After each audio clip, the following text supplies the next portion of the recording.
Hello, नमस्ते, सत श्री अकाल, अस्सलाम वालेकुम, दिस इज़ मी मुस्कान। आज मैं कुछ ऐसे टॉपिक पे बात करने वाली हूँ जिसे सोच के आप हैरान हो जाएँगे कि सच में आप सोचने पे मजबूर हो जाएँगे। मेबी कई लोगों को पता हो बट मेबी कई लोगों को ना पता हो। जी बिल्कुल, आपको समझना है कि जनरेशन प्लान और बाइनरी प्लान क्या है? क्या आपको पता है? जनरेशन प्लान ऑलवेज डेप्थ से काम करता है। जिसे डेप्थ से पैसा आता है उससे सिंपल लैंग्वेज में मैं आपको बता रही हूँ कि जिसे डेप्थ से पैसा आता है वो जनरेशन प्लान है।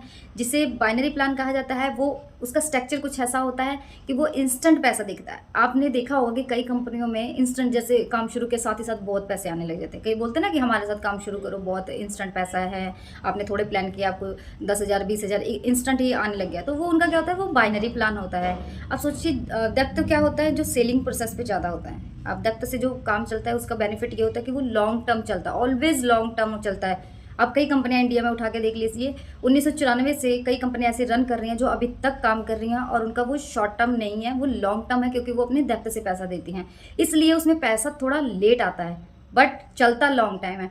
अब बाइनरी क्या है, बाइनरी का शॉर्ट टर्म इसलिए होता है क्योंकि वो इंस्टेंट पैसा देता है, उसका स्ट्रक्चर कुछ ऐसा होता है जो वो लॉन्ग टाइम तक नहीं चल पाता है।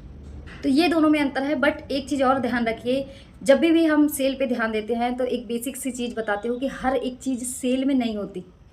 आपकी वो लीडरशिप होनी ज़रूरी है। क्यों? क्योंकि सेल तो एक सब्जी वाला भी कर लेता है ना, जो रेडे पे खड़ा होता है। बट ध्यान रखिए उसमें और आप में क्या अंतर है। उसके पास ऑडी, मर्सिडीज़, बीएमडब्ल्यू वो सब नहीं है। क्यों?